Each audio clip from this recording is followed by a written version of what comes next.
I'm Sean from Offload, Rugby Media. This is Simeon, also known as the TikTok Ref. Hi guys, I'm Murray, also known as Blissful Rugby HQ. And welcome to Season 2 of the Rugby Connection podcast.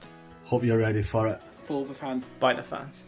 Hello and welcome to the final episode of 2021 of the Rugby Connection podcast. The usual suspects are not here this week. Simeon's back in Wales, Sean's on the night shift, Harvey's at the bloody football, and Kyle has family matters. So we've drawn in a replacement from Uneducated Rugby. We have Carwyn with us. Thank you for coming on the show, mate. How are you getting on? Yeah, no, it's an absolute pleasure, mate. I've had several of you on, pretty much all of you bar Harvey now on my podcast. So it's great to have the opportunity of coming on yours, seeing how you do things, and I'm doing well. I'm missing rugby. I'm missing week to week rugby. Last week was a bit strange, wasn't it? With, what was it, 4 games in the end? 4.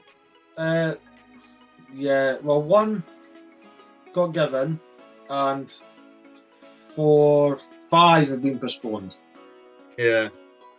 Well, before we actually get into the results, I want to talk about this because tell me the EPCR is corrupt without telling me they're corrupt, because you can't gift a win to Montpellier over Leinster and the same for Pau over Saracens in the Challenge Cup, but if it affects a French club because of COVID, it's all right, it's postponed, we'll go again at a later date. Can't do that. There is a difference, okay? I understand the difference is, like, there's a legal element to the French sides not being able to come to the UK. I get that. Mm-hmm. But as a Welshman at the moment, like, the Welsh are fuming about it. It is so dodgy. Like, Ospreys, for instance, they had their game postponed, well, cancelled actually. Cancelled, yeah, 28-1. Away at Racing. I think they declared that they had COVID cases, and then 2 hours before the deadline, or 2 hours before it was declared that there was a postponement of the French fixtures, the EPCR came out and said, Ospreys are taking a forfeit. Now, it just doesn't sit well with me. It's so bad. And, that's before I discuss the issues with Cardiff and Scarlets. That's even worse, in my opinion. I don't want to rant too much about it. I spoke to you before, actually. I said, look, if I get off on this, I may go off on one. So it could be quite dangerous. So just for people that aren't aware, if you've been hiding under a rock this week, obviously COVID is just a pain in the arse that will not go away, and it's back to affecting sport. I'm looking at it here. Montpellier, 28-0 win over Leinster. Let's be honest, that's never going to happen. No. Racing getting a BP win over Ospreys, that was going to happen anyway. Sorry, Carwyn. I can accept it, yeah. I think it would have been a nice game, but then this is where it gets really interesting. Bath versus La Rochelle has been postponed. Sale versus Clermont has been postponed. Scarlets Bordeaux. Toulouse hosting Wasps has been postponed. And Stade Francais hosting Bristol Bears has also been postponed. What's the difference? Well, I think the difference is that they weren't stupid enough to declare they had COVID cases. I genuinely think that's what it is. Well, there is that as well. Ospreys declared it. The biggest complaint I think sides can have is with Scarlets and Cardiff especially. Scarlets especially, because a week ago, Scarlets, they were supposed to be playing at home. Up in Bristol. They had to take a 28-0 loss because they couldn't field the sides due to the fact that they'd flown out to South Africa and then after quarantine didn't have a full side. They asked for postponement. I don't know if you've seen this, but following that, the Heineken Champions Cup EPCR, they tweeted, "We fully appreciate that this is not a route many will want to take. However, following an extensive review with all parties, postponement of the matches is unfortunately not a viable option due to the extremely busy rugby calendar." But then it's postponed 5 this week. Yeah, they said that a week ago. And then a week later, they say the complete opposite, which that's why I genuinely cannot work out how that 28-0 win that Bristol had against Scarlets will stand. Yeah. Because how can you not appeal that? How can you not say, well, you told us we couldn't postpone, and then a week later you've given a postponement? How it wasn't Scarlet's fault. It wasn't Cardiff's fault. It wasn't Munster's fault. I know what Munster won in the end, but I'm baffled by it. I sort of felt completely out of disillusion with the competition because it is a bit farcical, isn't it? Let's be fair.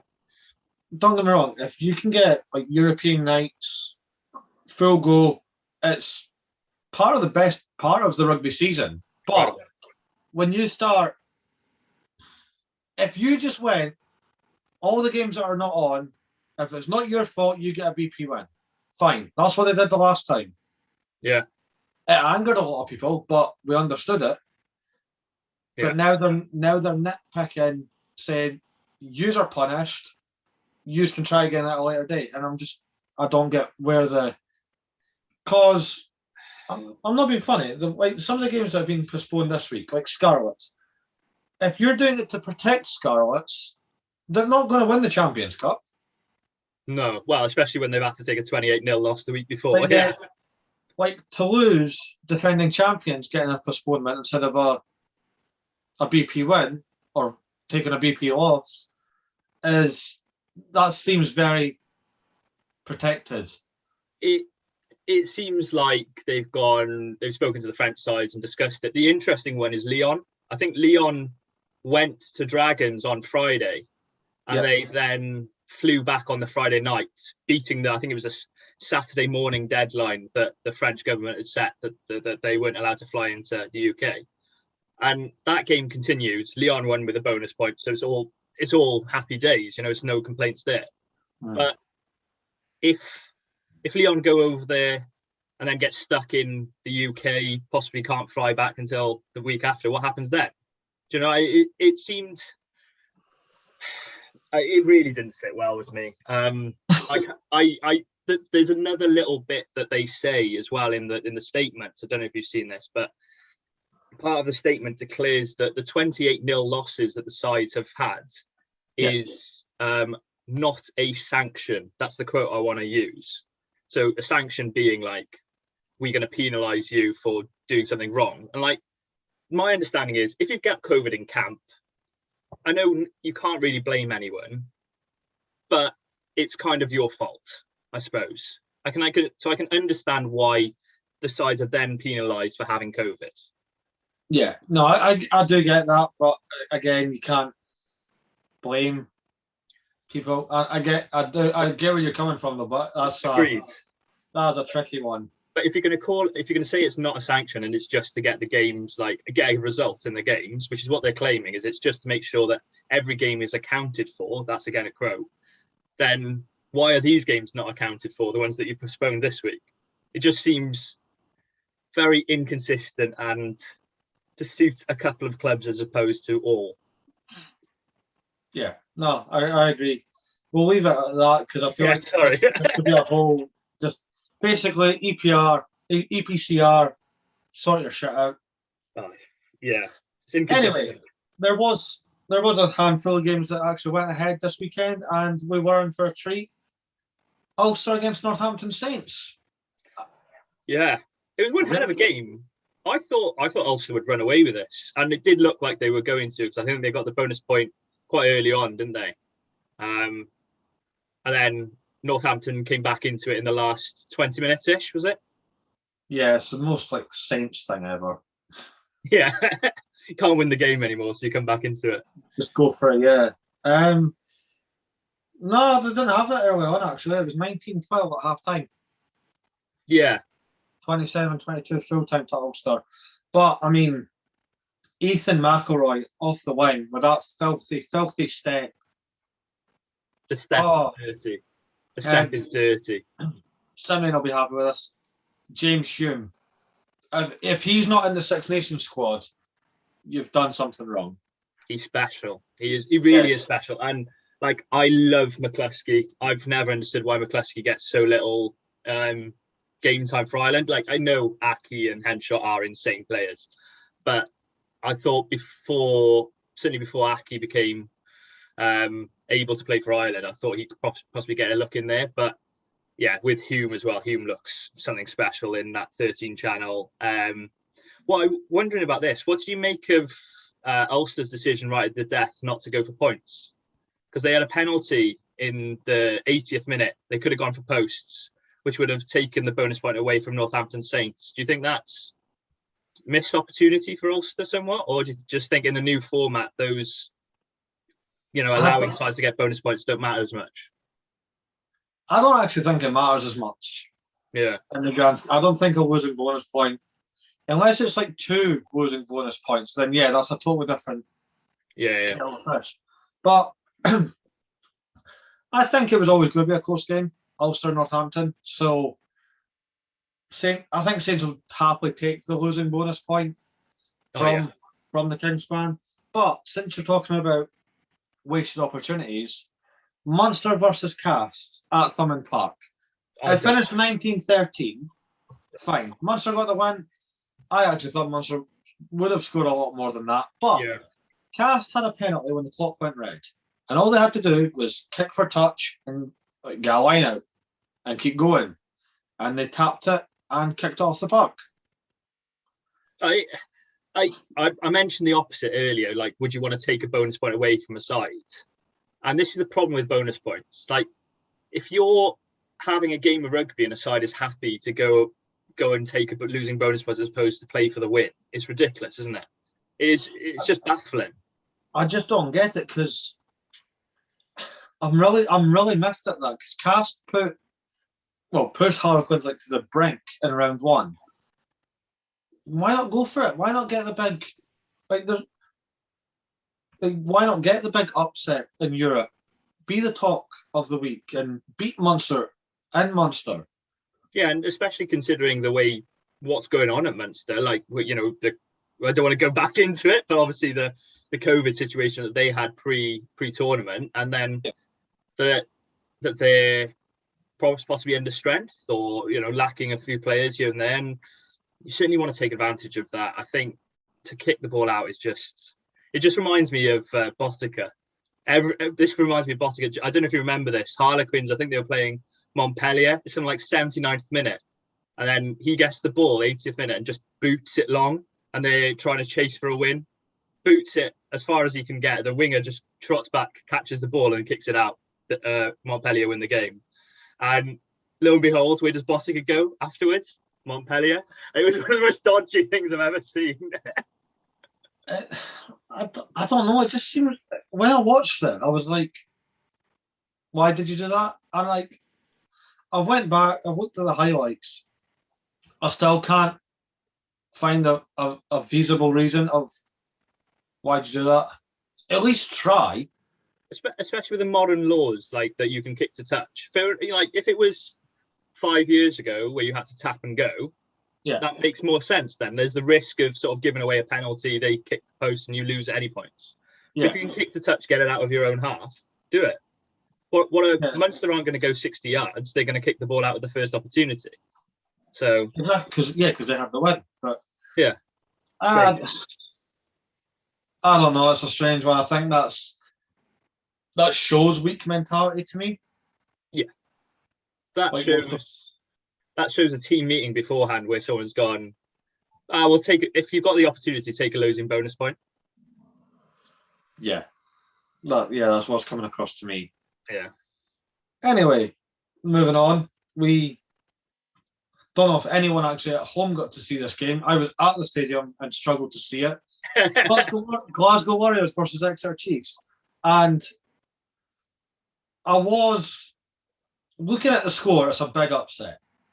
Yeah. 22 points to 7, Glasgow beating the Exeter Chiefs. But, I mean, the weather didn't benefit either team. It was how this game was actually played baffled me, because I was sitting behind a set of the goals. I couldn't see past the 10-metre line on the half closest to me. The EPCR's Instagram page actually put up "Chasing Shadows" as a caption, and it was true. You couldn't tell what player was which, what team was in possession. It was a mess of a game. Fair play to Glasgow. I will give them this. Fair play to them. They came with a game plan for the weather. If you get a penalty, go for the sticks. And they did that for the most part. Ross Thompson was clinical coming off the tee. think he missed one, and I think he just overshot it, but missed like one off the tee. Jack Dempsey, the number 8, getting a try at the death. Yeah. Exeter did nothing. Like, I didn't even see Exeter in possession of the ball for more than 5 minutes. Which is extremely un-Exeter. Really. It's very un-Exeter. And Joe Simmons... Normally a ruck lasts 5 minutes, doesn't it? Huh? Normally a ruck lasts 5 minutes. Caterpillar RC. But couldn't even do that. Like, there was none of that either because of the fog. They tried to play it quick to try and catch people off guard. Joe Simmons struggled. Every time he had the ball, he was dropping it or just making a really bad pass. It was going nowhere. Is it a curse of the MBE? Is he carrying that around? Is that weight on his shoulders hurting too much? Because I still can't work out how he got that award, to be honest. I think it's just because he was captain and we had a successful year. Yeah, but... Oh, no, I like, as much as I like Joe Simmons... He's a good player. But he's really struggling. There is a reason he's not played, or started, most of this season. It seems to be a theme, doesn't it? As in take Marcus Smith out of it. The fly halves that were good last season have been very poor this season. You know, you're looking at Callum Sheedy as well, hasn't had his best season, it has to be said. Joe Simmons. Awful. Dan Bigger hasn't had the best. Well, he plays 40 minutes and then gets injured pretty much every time he plays for Northampton, isn't it, really? So that seems to be the tailor take for him. That's it. I will give shout-outs, though. There was some Glasgow players that really stood out and took full advantage with what was in front of them. Josh Mackay, the fullback, he just came across from Canterbury over in New Zealand. He's fantastic. It was really like a whiff of fresh air to watch. Like you're getting the debate of who's the next Stuart Hogg, really. Yeah.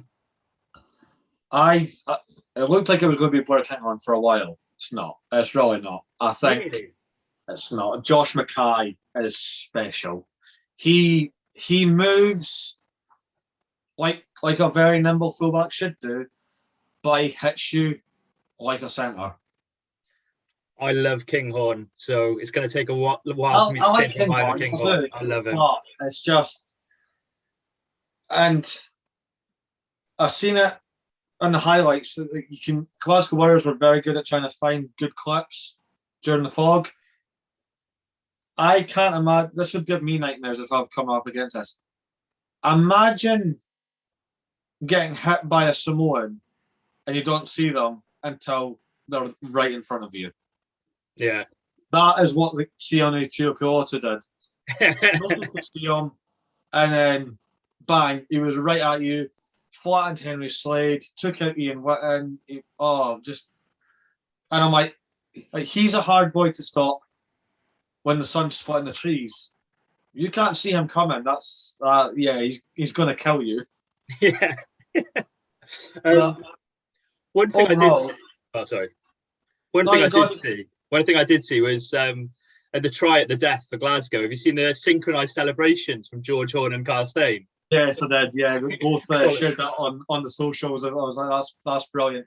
Speaking of some of the players, I did have a great day. Like, take the result away because the weather did not help. The weather was really shit, and it was really hard to see anything, and it was really cold in Glasgow. I really didn't prepare for that. But I met George Horne, I met Xander Fagerson, I met Matt Fagerson, I got to meet Duncan Weir, I met Cole Forbes, who was playing on the wing, and then I got to meet Exeter Chiefs as well. I got to meet Ollie Devoto, Dave Ewers, I met Gareth Stevenson and Ian Whitten, which was fantastic, and I met Josh Iasofa Scott, the big tight head prop. He is a big hunk of meat. Like, fuck me. Like, he's 6'3" and he's easily 20 stone. And I'm like, and you're a prop. Holy shit. Good God. Don't fancy that. Yeah, just great day. Just bad result and terrible weather. The fact that the coaches actually agreed to play on, but there was a meeting. We got there really early and you could see the meeting taking on place on the pitch. Yeah. And yeah, they said, let's go for it. fair play. In fairness, like, they had. I feel like it would have been really harsh on the fans, because obviously fans from Exeter travelling up to Glasgow, that's one hell of a journey. Yeah. And I think we've seen in the football system where games have been cancelled sort of 2 hours before kickoff, and that's just ridiculous. So Yeah. I'm glad it went ahead. And it's good for you to get a chance to see some of your Exeter boys, because it's leaving season at Exeter, is it? It is leaving Everyone's off. season. I mean, Sam Skinner, he's leaving sunny Devon for the capital of Scotland, which I am happy with. That makes perfect sense, because let's be honest, Sam wasn't a regular starter at Exeter. Yeah. Very versatile in the pack. Can play second row, can play anywhere in the back row. Ben Toulis is leaving Edinburgh for Japan. It makes perfect sense. Yeah. It does make sense. Do you see him and Hodgson being sort of the new second row partnership there for a while, possibly as well, going for Scotland as well? I can see it. I can definitely see it. I don't see why not. I just think Mike Blair's going to have a handful with the second rows option for next season, because you've got Sam Skinner coming in, you've got Grant Gilchrist still, very consistent, I'd say. I've never seen Grant put a foot wrong. Jamie Hodgson coming through the ranks really quick, and Marshall Sykes as well has also signed a new contract. He was in the Scotland camp in the autumn as well, so I think any way you look at it, it's a solid enough second row pairing. It's just how you go about it. What I would do, just an example, would have like Sam with Jamie starting, have Grant Gilchrist come on, but come on for one of the back rows, and then move Sam to the back row. That makes sense to me. Or have Sam start in the back, and then move to the second row, sort of thing. Who misses out in your back row? That's one hell of a back row to lose out. But anyway, I don't know. There's so much depth in the back rows, right? There's Jamie Ritchie, Hamish Watson, Bill Mata, Nick Haining, Magnus Bradbury, Luke Crosby. Yeah. Edinburgh have got a good strength and depth now. I do worry for Exeter though, because you're losing him. You're also losing Johnny Hill. Johnny Hill's treacherous now. He's went to Sale. Boo. Don't like it. I don't like it. I know why Exeter have had to start dishing out players. It's so you don't get what happened to Saracens. Yeah, I wondered if it might be. It was. We've spent too much. We've realised we've made a mistake, so players need to go. But I'm glad we've acknowledged that mistake instead of, we've done nothing wrong. Well, and additionally, like, you're going to have to start paying these players more and more, especially players like Johnny Hill, who are in the England setup, whether or not they should be. I'm not going to discuss that because I'll give my opinion on that on separate occasions. No, I get you. He is a big player for Exeter, to be fair. He's played a lot of rugby for Exeter, been a big part of them. So I think he'll be a bit of a miss in that second row for Exeter going forward. He will be, just for the time being. If there is a transfer rumour that's floating around now, they kind of came out today. I spoke to some close sources from my beloved Exeter Chiefs that have filled me in on that. So if it happens, I'm all for it, because again, it benefits Exeter, it would benefit the player, and more importantly, it would benefit Scottish rugby. They want Scott Cummings. Oh, why not? He's that. 25 years old. I think Scott Cummings is a magnificently underrated player. I think a lot of people like to get on the Johnny Gray bandwagon. I love Johnny Gray. I like Johnny Gray. I think he's a good player. I'm not saying he's not, but as in, he's the one who gets all the limelight in that Scottish second row every week. It's Johnny Gray. It's Johnny Gray. Yeah. Scott Cummings, a lot of this season, he's been the one that's playing the full 80. Yeah. For Scotland, Johnny Gray was coming off after 60-ish. So I think, big up Scott Cummings. That'd be a great move for him. I heard it and I was like, but they didn't put the first name. Sorry, they put the surname. Just put Chiefs want Cummings, and I'm like, Scott Cummings, and they're like, yeah. I was like, yeah, go for it. Hopefully it's not Dominic Cummings, the old political aide. Yeah, that works. But then, like, I always feel like partnerships for club benefit the national team. Like, look at Dupont and Intimac for France. So if you've got Johnny Gray, providing he stays, because that's kind of up in the air as well. If Johnny Gray stays and Scott Cummins comes down to Devon, and they can both stay fit, then sorted. It's a dream scenario, to be fair, for Scotland, especially. I think that one, especially if Cummins plays a lot, and that'll be what they're hoping for, I think, because certainly from my perspective, being an Ospreys fan, seeing Alun Jones and Adam Beard working together, you do see that combination. Then, especially with a line-out, understanding the calls that you're likely to make, being able to pass that information, that's probably a really good connection to keep. It just adds to the Scottish extra contingent, doesn't it, really, Yeah, we don't really go like any bigger than like 4 or 5. We kind of just keep it tied down to that. But it's a strange time just because of the whole, we need to get rid of players. Yeah. Unless they take a pay cut. But I know there's rumours Hogg might be leaving. There's 2 destinations for him. He might come home. And my joke is Edinburgh's closer to Hawick than Glasgow is. But there's also Racing, and he could team up with his Maverick all year round, which again would benefit the national side.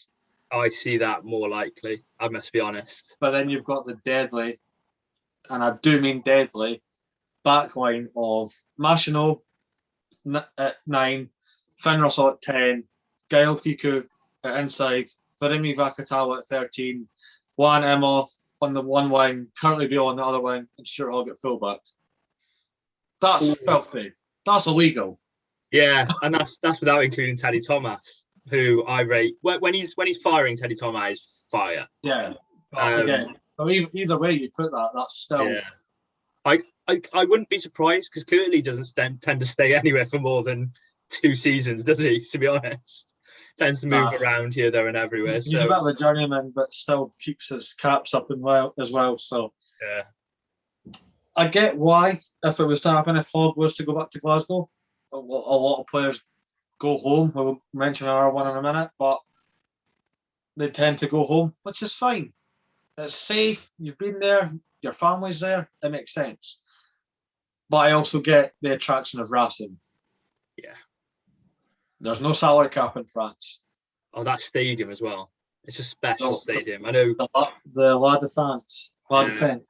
It's on my. I know Sean's been lucky enough to go. It's on my list of sort of stadiums to go to watch a game. Yeah, definitely on my bucket list as well.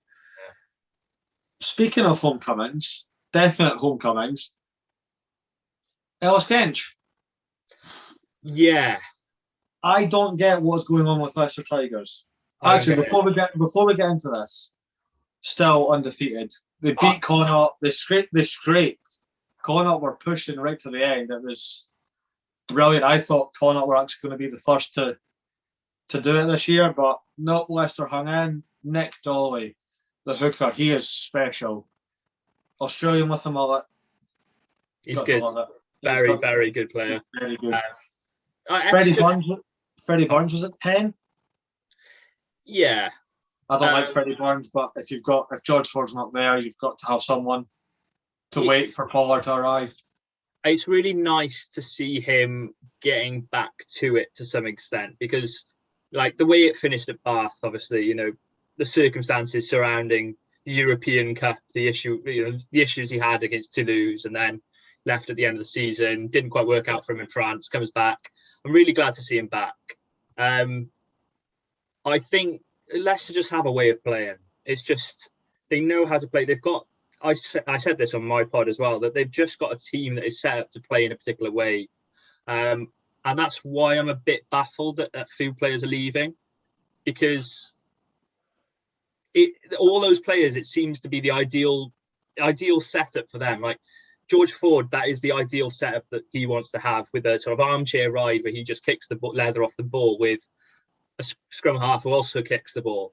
Genge is an ideal. They want to focus on front row work, and I'm a bit surprised that they've both been allowed to go, to be honest.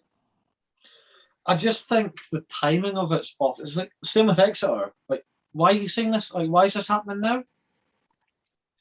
Well, not so much Exeter, because Exeter just kind of went, oh, by the way, Sam and Johnny are leaving at the end of the season.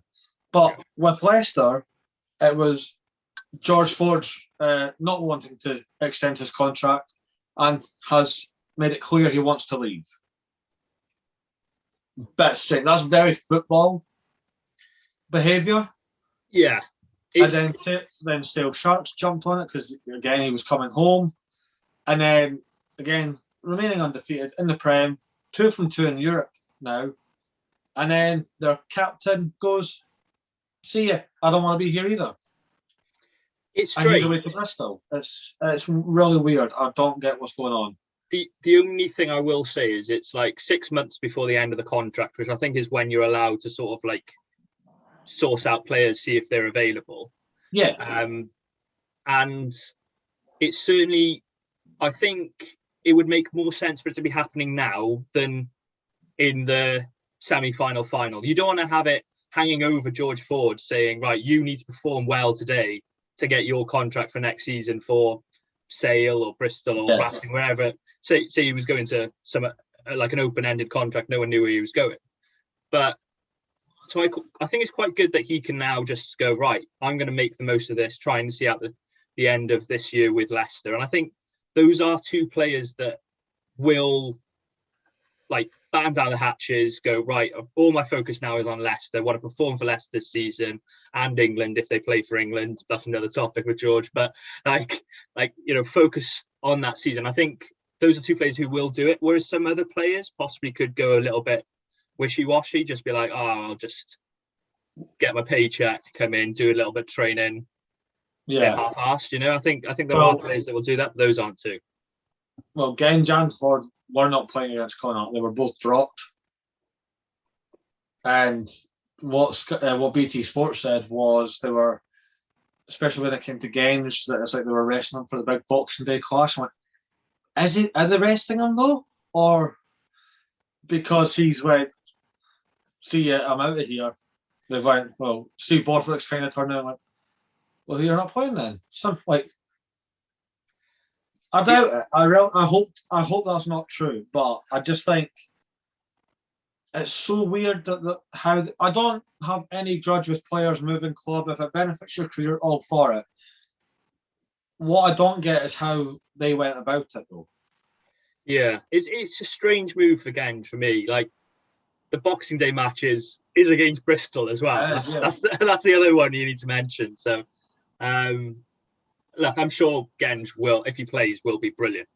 Like that's without doubt. He will probably tear the front row of Bristol apart because that's the type of player he is. But you do get that partnership again for next season. In our contingent, you're going to have Genge and Sinclair as your props.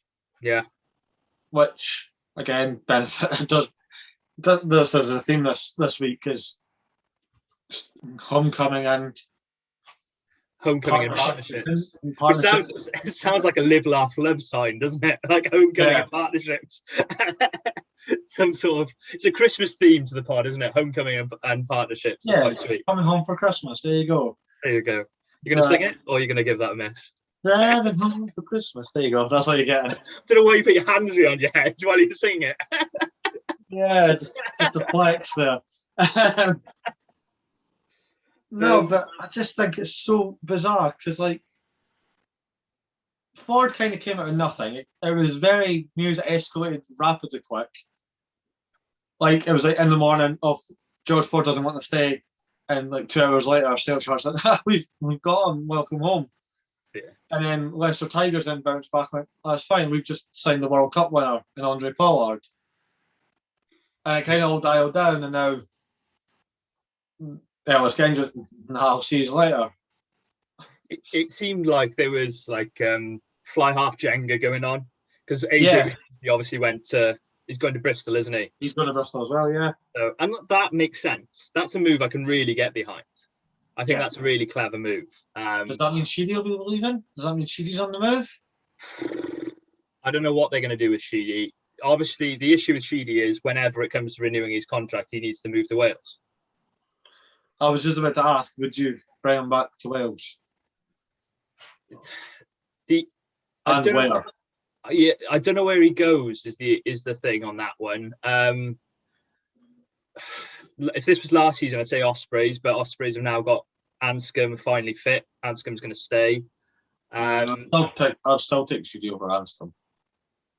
Oh, I don't know. A fit and firing Anscombe will be insane. It's just, will he ever get back up to that level of 2019 where he was brilliant? He was brilliant in 2019, but it's about getting him back to that. I don't know if he will. I'm very hopeful as an Ospreys fan, as a Wales fan. Sam Davis probably is the obvious one at Dragons, because I think Sam is probably Sam Davis is a good player. He didn't have his best game on the weekend against Leon. Missed a couple of kicks to touch, threw an interception, but he's going to look at it and think, well, I'm not getting into Wales team anymore, because I think this was the autumn for him to get in, and he didn't get in when all the two fly halves were unavailable. They picked Gareth Anscombe just back from injury, and they picked Reece Priestland at 34 over him. So he's probably gone, there's no point me staying around. I might as well cash in. I wouldn't be surprised if Sam Davis leaves, and that's where Sheedy will go, is to the Dragons. Whether Sheedy wants to go to the Dragons is another question, to be honest. The way because WRU tell you where to go, don't they? Kind of, because obviously you need to be paid by the WRU partly because of the dual contract system. So I think Dragons is the most obvious, because I think Cardiff, they've got Jared Evans there. They've just signed Priestland. I don't see them signing Sheedy now. Although there's constant talk that Jared could be off somewhere. So I don't know if that's going to happen as well. Guess we'll see. It'll probably all blow up over the festive period anyway. Speaking of Dragons, 41-28 defeat to Leon. Like you mentioned earlier, they actually got to play that game, but in my opinion, it's a side that are beyond frustrating, because for so many years we've been talking about how Dragons are going to be improving. It's come to this season. They've got an insane back row depth. Their first choice back row, Moriarty, Basham and Wainwright. We saw how good Wainwright and Basham were. We all know Moriarty can be brilliant. Behind that, you've got Ben Fry's playing very well, Harrison Keddy and Ollie Griffiths. Yeah.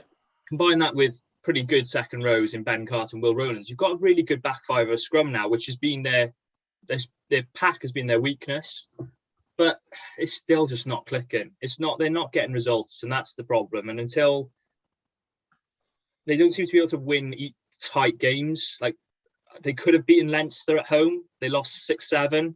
Yeah, they've got that one over the line. Maybe they get a couple of others around over the line. I don't know if you watched the game. I did, but there was such a gap between their frontline defence and their backfield, and all that happened all game was little kicks over the top, regather, try for Leon. That was basically the game plan in the first half of Leon. They'd clearly done their homework, and just a bit frustrating, to be honest, to watch Dragons in that way. And I felt they threw it away last week against Perpignan as well. So that's 2 losses that they've taken. And in this competition, where the French teams don't focus as much on the Challenge Cup, you'd like to think you could get a result or two, and it hasn't come off that way. Yeah, no, I get that. And would you say that's the Dragons out of the Challenge Cup now? I know there's still a lot to play for, but would you say that's them just playing for pride now more than anything? Well, there's 2 more games to play for, isn't it? And I don't see them getting 2 wins. Let's put it that way. Because I think they've got Gloucester coming, haven't they? And Gloucester are flying at the moment. Yeah, I was just going to mention that. Like Gloucester Bennett, that was a weird game. Half time, 19 points to 18 to Gloucester. Full time, 54-25 to Gloucester. So whatever was told at half time definitely worked, because that's a classic Gloucester, though, isn't it? They chuck the ball around and eventually they tire you out, don't they? Because they've got such pace, such gas out wide, and such good talent in the centres as well. You're going to struggle to hold that in.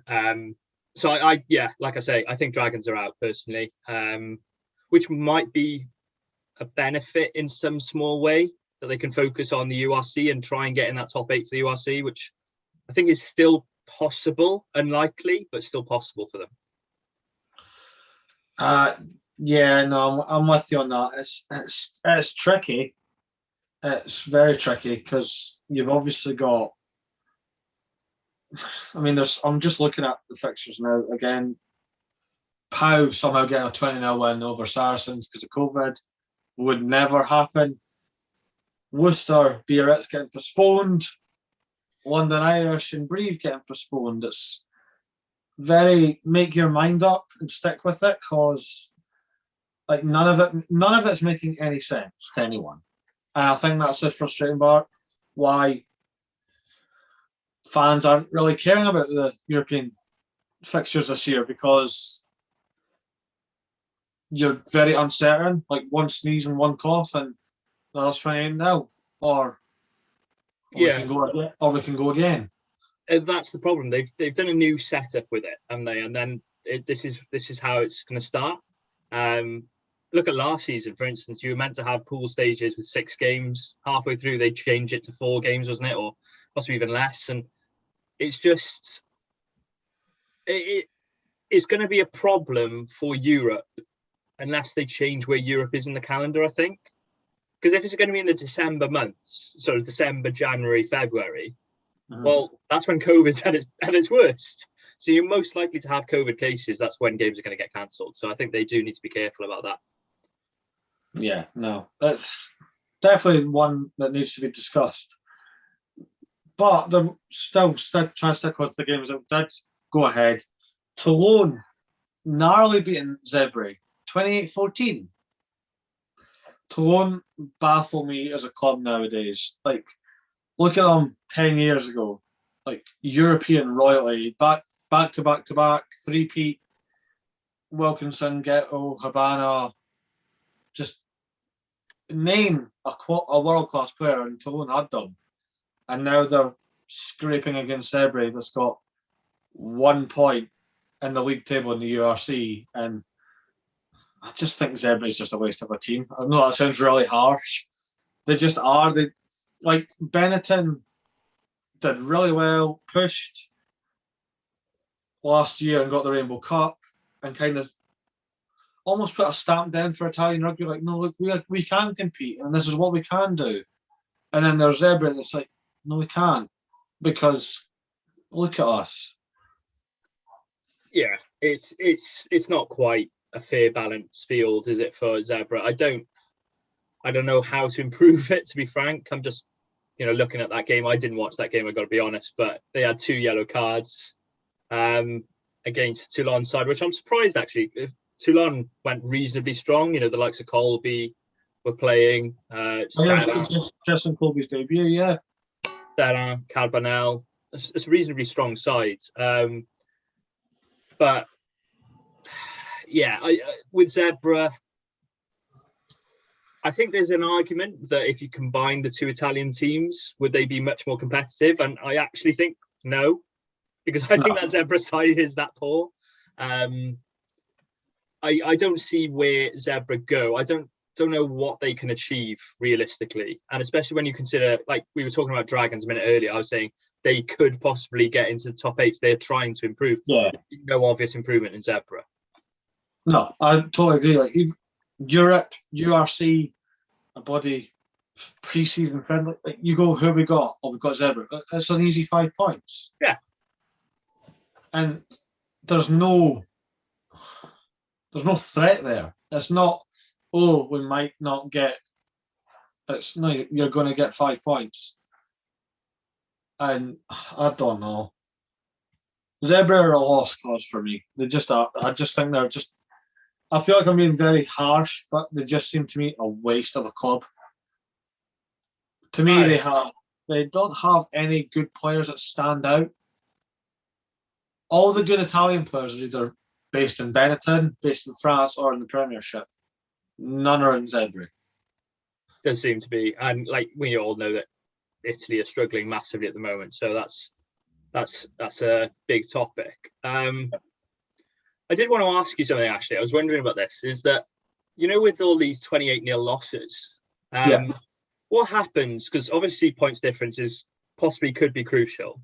And especially when it comes to that sort of the final place in the table of who goes through to the Challenge Cup and who who carries on in the Champions Cup, and vice versa, who goes through to the Challenge Cup or just doesn't go through to anything.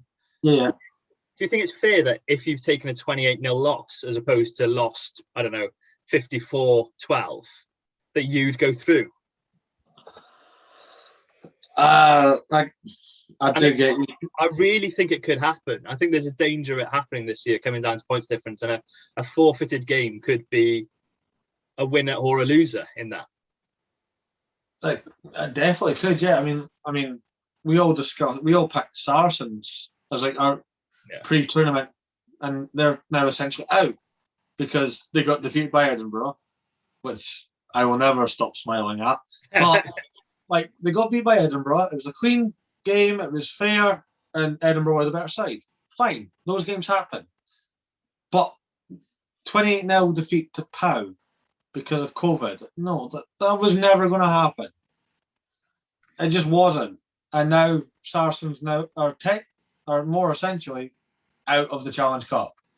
I know there's still a few games to go, but like we discussed with Dragons, 2 defeats. It doesn't look great. Like, they're going to have to pull off Great escape, isn't it? Yeah. The Great Escape, yeah, exactly. And it's just, I don't like it. I can see them doing it. I can see them doing it. They're a good enough side to do it. And still walk a couple of Premiership games. Like, you know, they've got an easy game on the weekend at home to Worcester. So I'm not worried about Saracens. I think they'll still get through the group stages of the Challenge Cup. Did you want to look? Sorry. Did you want? I was going to say just definitely one to look for. I was just going to ask, do you want a little prediction for the Prem and the URC? Yeah. Should we start with URC, because that's the one I've probably got more confidence in? Yeah, I'll get the fixtures up. I'm just. Oh, sorry, have I begged you up there? No, I had the Premiership all sorted there, but it's fine. I'm the only one. I'm the only one on Rugby Connection that proper watches the Prem. So we're all diehard URC. Sean dabbles in his top 14, and I'm. Watch a lot of it. I'm not a big fan of top 14. No, I can understand why. I keep tabs on it. I'll look at results and everything like, oh, that's a shock or whatever. But apart from that, it doesn't interest me. No. So, URC, call it the festive fixtures because it is that time of year. It's rival season. Zebra, Benetton, isn't it? Benetton's going to win. Benetton win comfortably, I think. Cardiff Scarlets.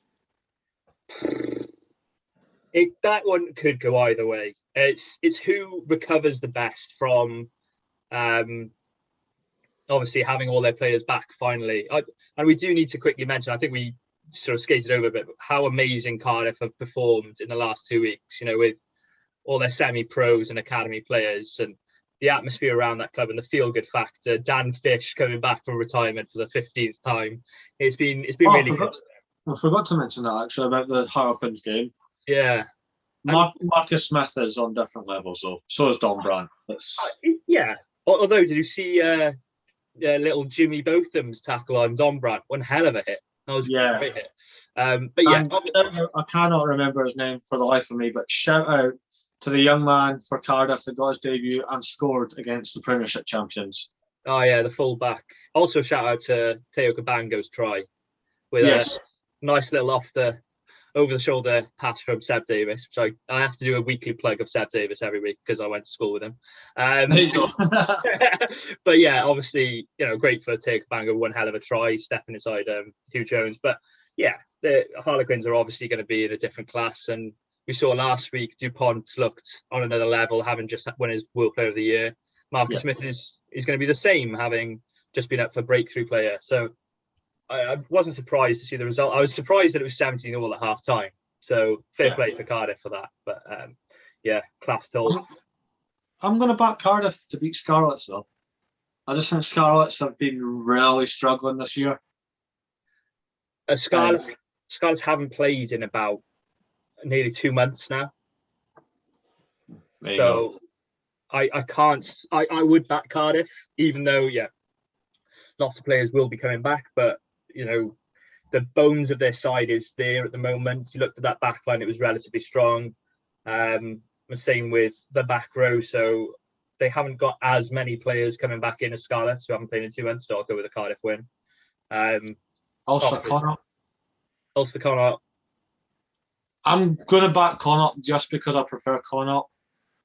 When they play the way they want, they're hard to stop. But my head says Ulster because they've been playing so well this season. Connacht hammered them though a couple of weeks ago, didn't they? A month ago. No, I'll go safe. I'll back Ulster just because James Hume.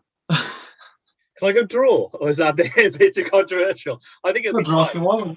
Nobody's picked a draw in Rugby. I think it'll be tight. I'll go draw. I think it'll be very tight. Osprey Dragons. Ospreys have to win. Have to win. I mean that as in the way they played against Sale. It was frustrating. They could have won that match. The penalty count says it all. I think it was 19 penalties Sale suffered.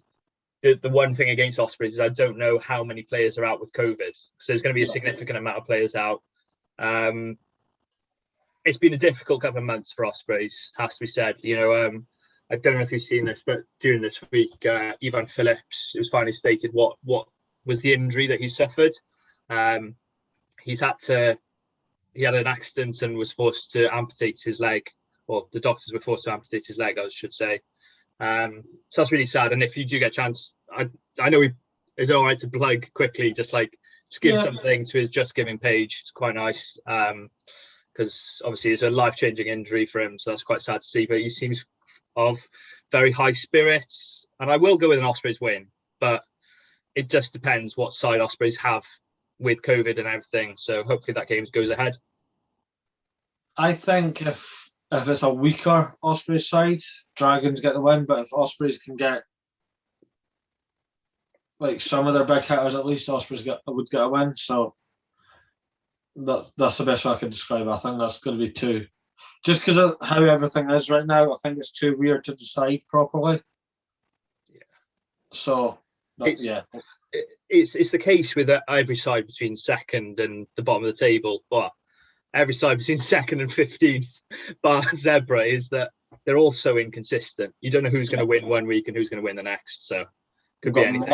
Munster versus Leinster. It's going to be Leinster. I don't want it to be. I'm bored of it already. I don't think so. I think Munster win that. You think Munster win it? I'm backing Munster. I'm not backing Leinster. It's not that I don't like Leinster. It just gets boring.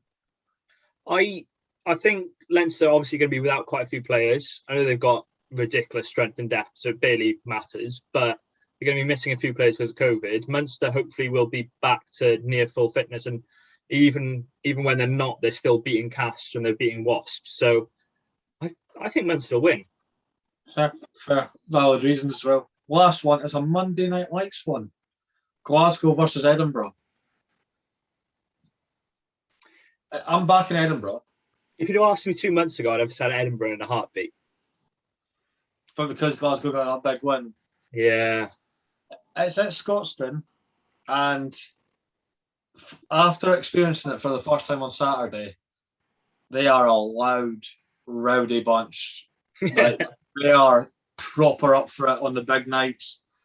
And apart from the European nights, you don't get much bigger than the good old 1872 Cup because there are only 2 teams in Scotland. So each team are proper up for it.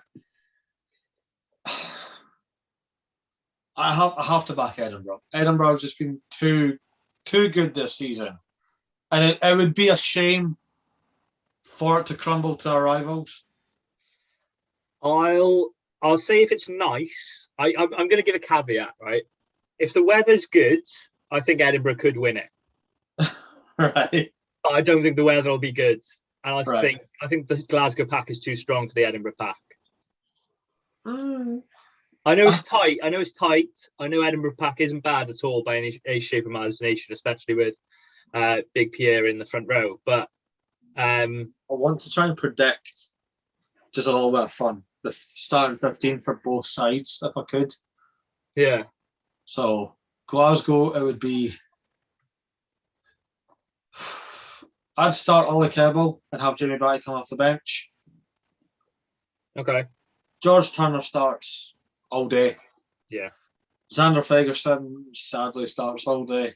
No, I know I met him, but I'm still not fully convinced on him. Richie Gray, Scott Cummins, the second row. Yeah.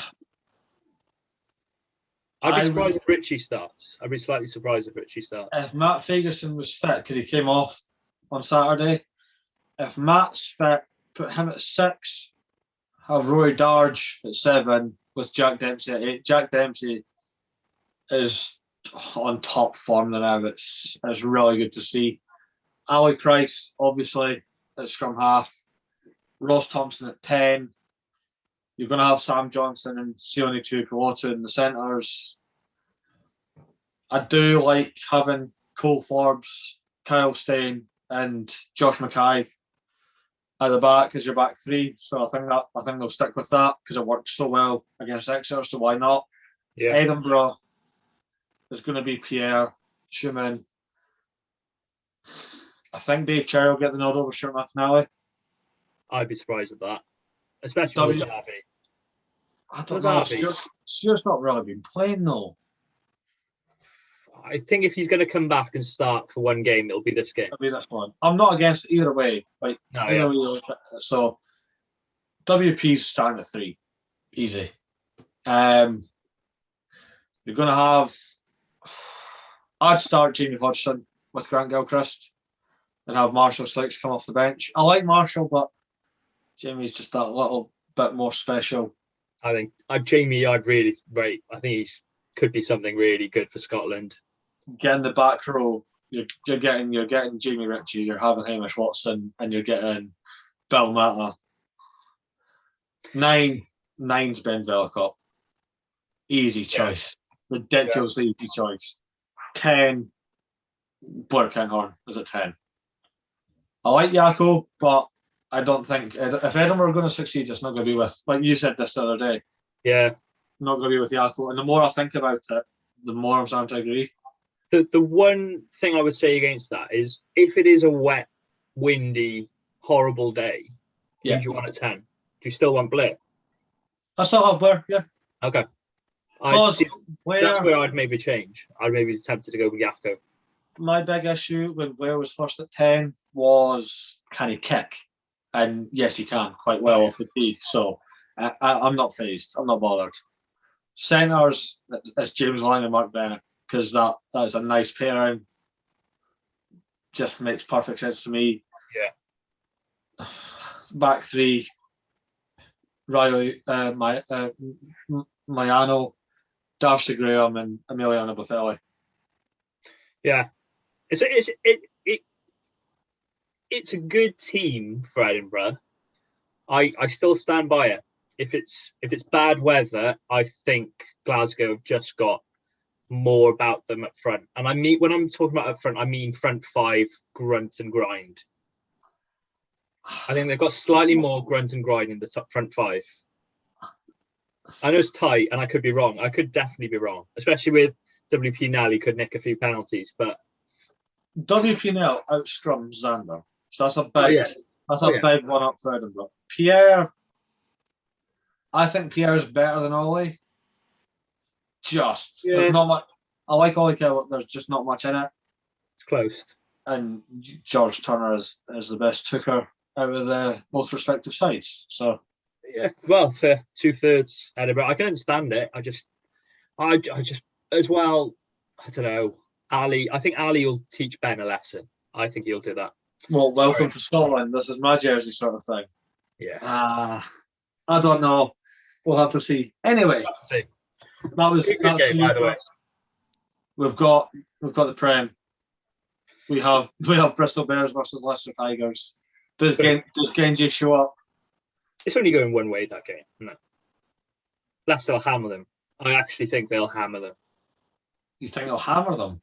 Yeah, not necessarily scoreboards, Hammer, because Leicester don't win by a lot, do they? The way they play the game, on the field dominance. yeah, just utter pack dominance, sort of fly half.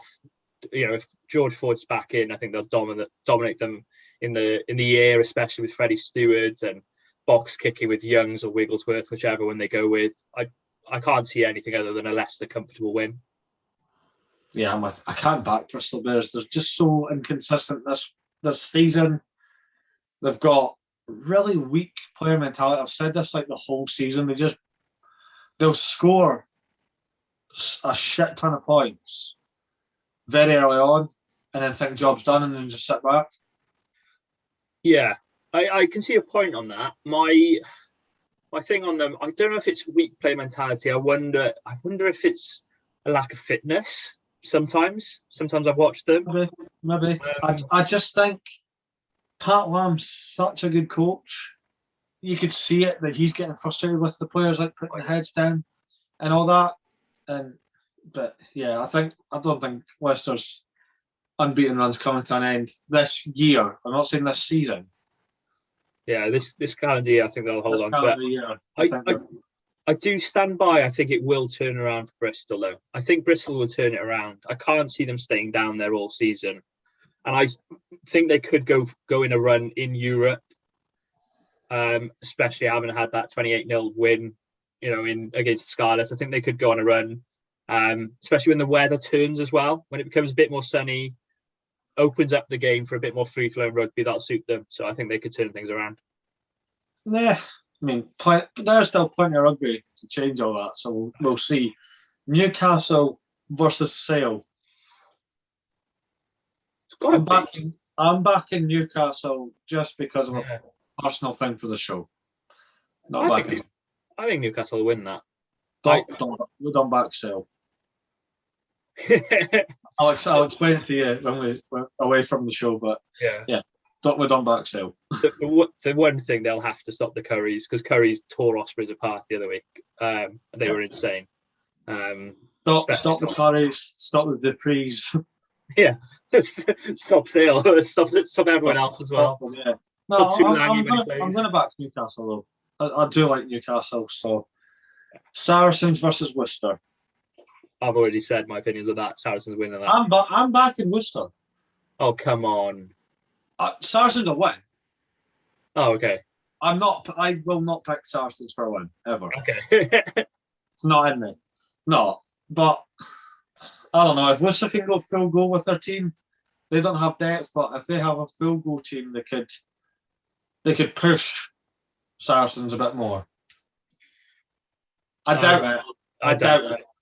I think Saracens will absolutely dominate them, but I just think if you've got your strongest Worcester side, then it's very,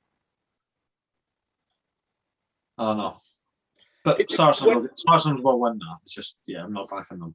Sarries will be without some players, I think, because of COVID. So that's the one thing Worcester will sort of look to take advantage of. Yeah. But Saracens still are so strong. Strength and depth is ridiculous. Wasps versus London Irish. I'm backing London Irish. I'd back London Irish in that game, but both teams are so inconsistent. Yeah. London Irish will be brilliant one week and then terrible the next. Wasps, mostly terrible and then brilliant one week. Yeah. No, I am backing London Irish just because when they can play their style, it's so good to see from like a neutral point of view. So that's my only reason, really. Will probably be the most free-flowing game of the weekend. I think the biggest game is obviously Bristol Tigers, especially following on from last season, what happened there. But Wasps, London Irish could be the most expansive, sort of good rugby to watch game. Yeah, absolutely. We've got Bath versus Gloucester. Is this the week where Bath actually get a win? No. It's not. I'm glad they have dealt with the whole managerial coaching disaster. Yeah, I get that Stuart Hooper was a fantastic player for Bath and will go down as a club legend, but he is a shit coach. He just is. And the bit that has annoyed me about it most this whole season, I'm not a Bath fan. you've spoke to me for God knows how long now. Like, you know who I support. And yet, Bath's performances are aggravating me. Because Bath is usually a top 4, top 6 club, pushing for titles, getting big wins in Europe. Nothing. I think not enough was made of the players they lost last season. Yeah. I think Zach Mercer was a huge loss, especially considering Talupe Falata has been injured this season. Yeah. And then Priestland has been a loss as well for them, definitely. They're missing him at 10. I didn't think I'd say that. I like the fact that they brought in Cipriani, because we all know what Cipriani can do. But they're picking Orlando Bailey ahead of him.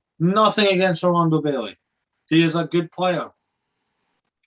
Yeah. If there is 1 week, though, for Sips, is it in the derby against his former team?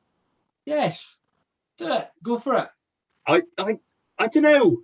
I think Gloucester will win, but I think Bath will make it closer than they have done.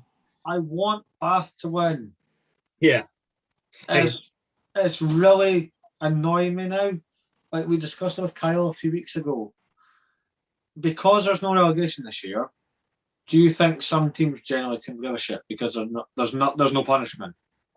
Oh yeah, definitely. I think there's an element of them just sort of blooding younger players, like playing Orlando Bailey. That's probably a thought of, well, we can't get relegated, so let's give him the game time. Let's see what he can do. Faffing around with the coaching staff. I think that decision is made 2, maybe 3 months earlier. If there's relegation, I really think the decision would have been made that much earlier. I think it's a strange one. I think it's a strange season in total, to be honest. I'm not a fan of getting rid of relegation. I know why they've done it, but still, I think it's the most positive thing with the English Premiership is that they have the relegation. Like we talked about Zebra earlier. Imagine if there's relegation in the URC. They're still get relegated. They wouldn't perform any better. You don't think they'd make a bigger effort to improve? No. Or do you think they are trying their best, sort of thing? I think what we get from Zebra week in, week out is what they can do, and that's really, really shit. Then that's what they can do. Yeah. Sorry, if you're relying on Carl Canna to do magic, it's not happening for you. Last game of Premiership Festival round, as I'm calling it. Quins at home against Northampton Saints. What a game to end. It'll be good. Be a great game. I can only see one winner though. Quins. Quins will put some points on Saints. Especially at home. If it was at Franklin's Gardens, it'd be a lot tighter. Yeah, definitely. But Saints at the moment are missing a lot. And I can't put my finger on exactly what that is. I think it's a steady front 5 as a start. I think a fly half that lasts more than 40 minutes is the second one. And probably a fly half that suits the system, because I still don't think Dan Biggar suits the system. But Quins will win that comfortably. I think they could win that by 20 points. I'm not even disagreeing with you. I mean, Don Brandt, Kerr, Smith, Northmore, Murley, Lina, Tyrone Green. Oh, he's a talent, Tyrone Green. He is. He is the next South African 15. Yeah. Well, there's an argument he should be the South African 15. He should be right now. But once I will quote Jim Hamilton for it. Once Winnie the Pooh retires, Tyrone Green is the South African 15. And if he's not, Rassie Erasmus has had a mare. That's all I'm saying. That's all I need to say. Well, I'm not going to comment on Rassie Erasmus. I think his latest videos say a lot about him. That's all I know. We all think he's a bit. I think he's gone. I genuinely think something's gone. They need someone to check him out. And I shouldn't say that. But I think it could be a really good weekend of rugby, both in the URC and in the Premiership, and I'm quite excited for it. And it's nice to have it back. And I put it in quotation marks and fingers crossed and all that. But a normal weekend of rugby would be great to have. I don't want to end on a sour point, but have you seen where they've rearranged the URC fixtures that were meant to be going on in between the Welsh clubs and the South African, and the Irish and Zebra and South Africa clubs? No. The last 2 weekends of the Six Nations. Brilliant. So nobody's watching them. Yeah, exactly. And also no wins for the Welsh regions then. That'll be the other thing. Oh, yeah. Scarlett and Cardiff, they won't win out in South Africa without their Welsh players, I don't think. So that's pretty... well, I understand why they've done it, because there's no other time in the calendar. But yeah, anyway, that's a topic for another time. Yeah. Well, this is the last episode of Rugby Connection of 2021. Still can't actually believe we're here. We've got a podcast. We've interviewed professionals. Just thank you for all the support.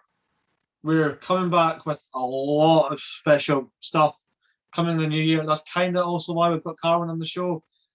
We here at Rugby Connection are going up against Uneducated Rugby, and kind of like a big fat quiz of rugby. And everyone's involved. Kyle's jumping allegiances. He's going over to Uneducated to help them out, or be a spanner, or be a spanner in the works if I've asked him nicely. And R is the quizmaster and asking only like Prem questions. And oh God! Well, Carl watches Bristol, so we got a bit of support there. It should be fun, that one. Big fat quiz of the year, sort of. Question of sport being talked about, maybe a few out there. Paul O'Connell answers, if you've seen that clip of him on Question of Sport. I know Sean has mentioned it. So it should be a really good episode to do, and really fun because obviously, like we mentioned at the start of the pods, you've been on my podcast. I've now had the privilege of being on yours, so it's a great way of combining the two together. And the rivalries will just last that podcast, I think. You kind of already started sowing the seeds when you started just taking everyone from us. Even though I was the first to do it, I think I was the first one to do it, but I think I was your first one to jump across. I think it might have been Kyle. Kyle was the first I recorded. Kyle was the first. That's why you've got him for the quiz, because. Well, he is the one I like the most, to be honest. He's more of words now. No, so we've got that coming up in the start of the new year. We have a massive Six Nations special coming up. I'm saying nothing more on the matter for it because we've got a lot planned for it. And we have a lot more interviews coming out. There will be no more interview Thursday. It's a shit name, let's be honest. It doesn't sit well. So going forward, we will have Rugby Connection presents the final whistle. Why is it the final whistle? Because you interview players at the final whistle. So there you go. There you go. Started. Just massive thank you to all the support this year. Hopefully you and all your loved ones have an amazing Christmas and New Year. And just, thank you for just putting up with our absolute bullshit and nonsense for 9 months now, I think it's been since we started, give or take. 7, 8 months, I don't know. But just, it's been an awesome ride and definitely just the beginning. This has been Rugby Connection, episode 13, and we will see you next time.